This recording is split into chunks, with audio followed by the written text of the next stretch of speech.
Hi hello నమస్తే నవత TV filmy బయోగ్రఫీకి స్వాగతం. సౌందర్య నిజంగానే సౌందర్యం. సినీ వినీలాకాశంలో ఎంతో మంది తారలు, వారిలో కొంతమందిని మాత్రమే గుర్తు పెట్టుకుంటాం, కొంతమందిని గుండెల్లో పెట్టుకుంటాం. వారి నటన మనలో అలా నిలిచిపోతుంది.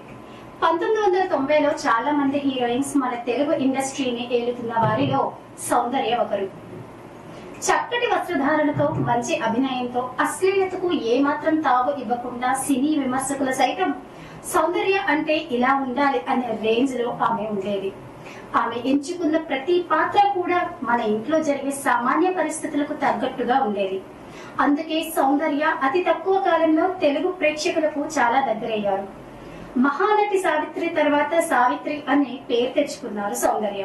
అసలు సౌందర్య ఎక్కడ పుట్టింది, సినిమాల్లోకి ఎలా వచ్చింది, రాజకీయ రంగ ప్రవేశం ఎందుకు చేసింది, ఎలా చనిపోయారు అనే విషయాన్ని ఈ రోజు మనం తెలుసుకుందాం. సౌందర్య జూలై 18న 1972న బెంగళూరు ములబాగల్ కోలూరు జిల్లాలోని జన్మించింది. ఈమె సినీ నటి. తెలుగు, తమిళ, కన్నడ మరియు మలయాళ భాషలలో మొత్తం కలిపి 100కు పైగా చిత్రాలలో నటించింది. 12 సంవత్సరాలు అగ్ర నటిగా వెలిగిన ఈమె బెంగళూరులో జరిగిన విమాన ప్రమాదంలో ఏప్రిల్ 17న 2004న మరణించింది. ప్రముఖ హీరో వెక్కిరి వెంకటేష్ సరసన రాజా, జయం, జయం మనదేరా, పెళ్లి చేసుకుందాంరా, పవిత్ర బంధం వంటి సూపర్ హిట్ సినిమాలలో నటించి ప్రశంసలు అందుకున్నారు. వారిద్దరూ తెలుగు సినిమా పరిశ్రమలో అత్యంత విజయవంతమైన హిట్ పేయర్ గా నిలిచారు. అందాల ప్రదర్శనకి బద్ధ వ్యతిరేకైనటువంటి సౌందర్య తెలుగు ప్రజలు ఆమెనెప్పటికీ మరువలేరు. 12 ఏళ్ల అచిర కాలంలోనే సౌందర్య 6 ఫిల్మ్ఫేర్ పురస్కారాలని అందుకుంది. అవి 1994 రిలీజ్ అయినటువంటి అమ్మోరు, 1998లో రిలీజ్ అయినటువంటి అంతఃపురం, 1999లో రిలీజ్ అయినటువంటి రాజా, కన్నడ ఫిలిం 2002లో రిలీజ్ అయినటువంటి దీప.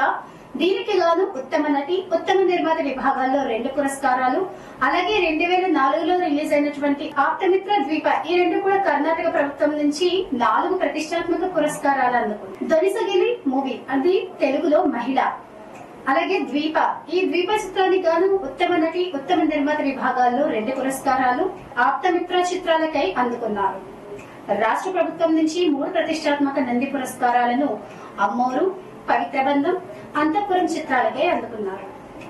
సినీ పరిశ్రమలలో లైఫ్ బాయ్ స్థాయి నుంచి ప్రతి ఒక్కరిని ఆదుకునే మనిషిగా ఆవిడికి పేరు ఉంది. వీటన్నింటి మూలంగా పరిశ్రమలోనే కాక అభిమానుల హృదయాల్లోని సుస్థిర స్థానాన్ని సంపాదించుకుంది సౌందర్య. సౌందర్యని తెలుగింటి ఆడపడుచుగా ఆదరించారు ప్రతి ఒక్కరు కూడా. ఆమెను జూనియర్ సావిత్రి అంటారు. సౌందర్యకు నవరస నటన మయూరి అనే బిరుదు గలదు. సౌందర్య అష్టగ్రామంలో జన్మించింది. ఆమె స్మార్థ బ్రాహ్మణ కుటుంబంలో జన్మించింది. ఆమె RSS తో ప్రభావితమై బీజేపీలో చేరారు. ఈమె తన మేనమామ అయినటువంటి తన బాల్య స్నేహితుడు సాఫ్ట్వేర్ ఇంజనీర్ అయిన GS రఘును 2003 ఏప్రిల్ 27లో పెళ్లి చేసుకున్నారు.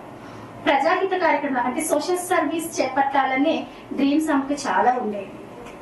ఈమె తాను మరణించే నాటికి కమ్లే అనే చిత్రానికి నిర్మించడానికి తలపెట్టారు. దీనికి దర్శకుడిగా KNT శాస్త్రిని అనుకునేవారు. అయితే ఈమె Amar Soundarya social and educational trust ఎస్సెట్ ద్వారా తన భర్త, ఆడపడుచుల సహకారంతో సోషల్ సర్వీస్ కార్యక్రమాలు చేపట్టారు.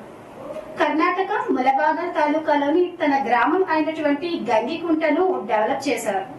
ఓ అనాథాశ్రమాన్ని కూడా, అమర సౌందర్య విద్యాలయ పేరుతో ఒక పాఠశాలను కూడా స్థాపించారు. తన తమ్ముడు అమర్నాథ్ సహకారంతో ఎన్నో కార్యక్రమాలు చేపట్టారు.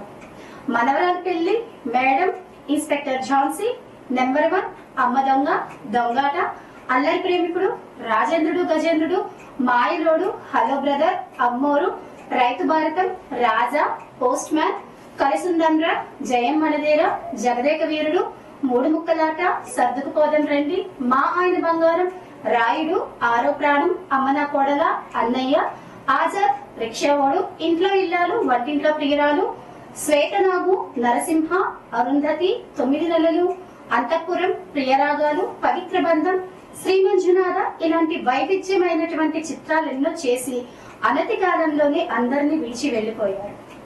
చూసారు కదండి సౌందర్య బయోగ్రఫీ. మరిన్ని బయోగ్రఫీలతో మరొకసారి కలుద్దాం.